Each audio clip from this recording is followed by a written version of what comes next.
Hello friends, this is Niranjan Kumar Sharma from certain classes. Interest on capital एक अलग ही topic है जिसके लिए बुक्स के अंदर एक मत नहीं होते। पहली बात तो एक जगह पे ये यूनिफॉर्मिटी ऑफ अप्रोच नहीं है इन लोगों के पास। फिर भी मैं एनसीईआरटी से आपके सारे डाउट क्लियर करने के लिए एक वीडियो लेकर आया हूँ जिसके अंदर आपको इंटरेस्ट ऑन कैपिटल से रिलेटेड सारी चीज़ें जानकारियाँ मिल जाएंगी।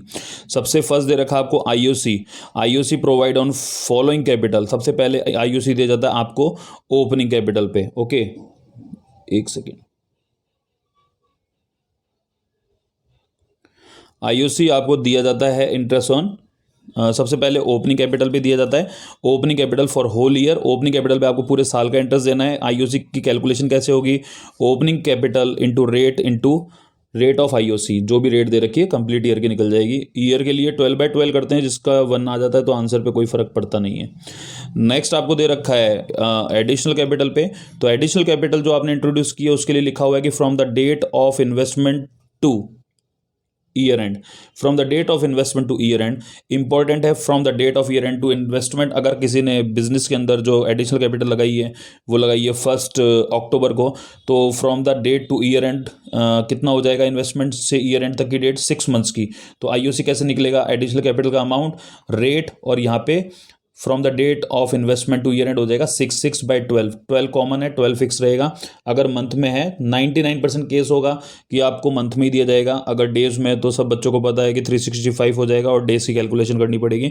डेज की कैलकुलेशन करने के लिए आपको सिर्फ ये ध्यान रखना है कि जिस दिन आपने एडिशनल कैपिटल लगाया है आपको उसके बाद ही इंटरेस्ट मिलेगा। जब आपने एडिशनल कैपिटल लगाई ही नहीं थी तो आपको इंटरेस्ट भी नहीं मिलेगा उस पीरियड का।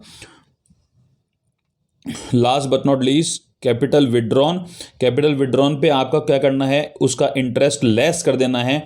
उसके नीचे मैंने बताया कि फ्रॉम, इसका कैसे निकलेगा? From the date of withdrawn to year and.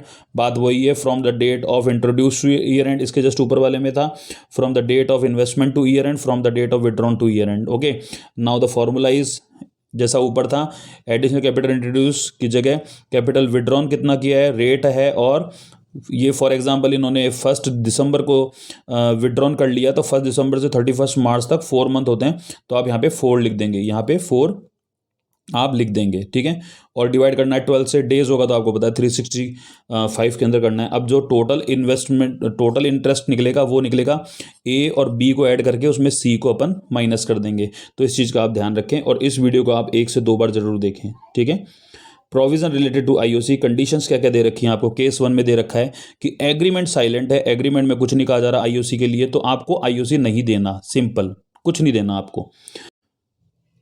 अब हम चलते हैं सेकंड केस की तरफ। सेकंड केस के अंदर आपको ये बोलता है कि इंटरेस्ट अलाउ तो है एग्रीमेंट के अंदर, बट आपका जो एग्रीमेंट है वो ये इस पे कुछ नहीं कहता कि उसको आप चार्ज माने या एप्रोप्रिएशन माने। तो मैं आपको बता दूं, हम उसको मानेंगे एप्रोप्रिएशन, ठीक है। एप्रोप्रिएशन मान के हम उस क्वेश्चन को सॉल्व करेंगे। तो सबसे पहला केस बनता है प्रॉफिट का। प्रॉफिट में अगर आपके पास प्रॉफिट एडिक्वेट है और इनएडिक्वेट है, एडिक्वेट मीन्स जितना इंटरेस्ट देना है उतना या उससे ज़्यादा आपके पास प्रॉफिट है, तो हम उसको फुल आपको दे देंगे। आपको दिख रहा होगा full IOC will be allowed लिखा हुआ है। बी के अंदर आपको दिख रहा है कि इनएडिक्वेट प्रॉफिट है, तो ये सबसे इंपॉर्टेंट केस बनता है। यही इंपॉर्टेंट है कि profit distributed in IOC ratio, तो प्रॉफिट को हम आईओसी रेशो में डिस्ट्रीब्यूट कर देंगे। यानी आईओसी को सबसे पहले हम कैलकुलेट करेंगे। प्रॉफिट है, फॉर एग्जांपल मैं आपको लिख के बताता हूँ, आईओसी देना है हमको ए को और बी को 10,000 और 20,000, और प्रॉफिट जो है आपके पास, जो प्रॉफिट है वो है आपके पास 20,000, ठीक है। अब आप इस केस में क्या कर सकते हैं? इसका रेशो बना सकते हैं 1:2, और चाहे से ए और बी का प्रॉफिट शेयरिंग रेशो 1:1 हो, इक्वल हो, लेकिन आप इस प्रॉफिट को 1:2 में डिस्ट्रीब्यूट कर देंगे। तो 1:2 में आप इस प्रॉफिट को डिस्ट्रीब्यूट कर देंगे और वही आईओसी इनका माना जाएगा, ओके। और सेकंड दिस वन, इस केस के अंदर in case of loss no IOC will be allowed, because appropriation profit का होता है, लॉसेस का नहीं। केस थर्ड के अंदर आपको दे रखा है कि एग्रीमेंट अलाउड आईओसी और clearly stated that it is to be treated as charge, तो फुल आईओसी देना है, सिंपल, दिमाग लगाना ही नहीं है। क्यों डिले करें इसको।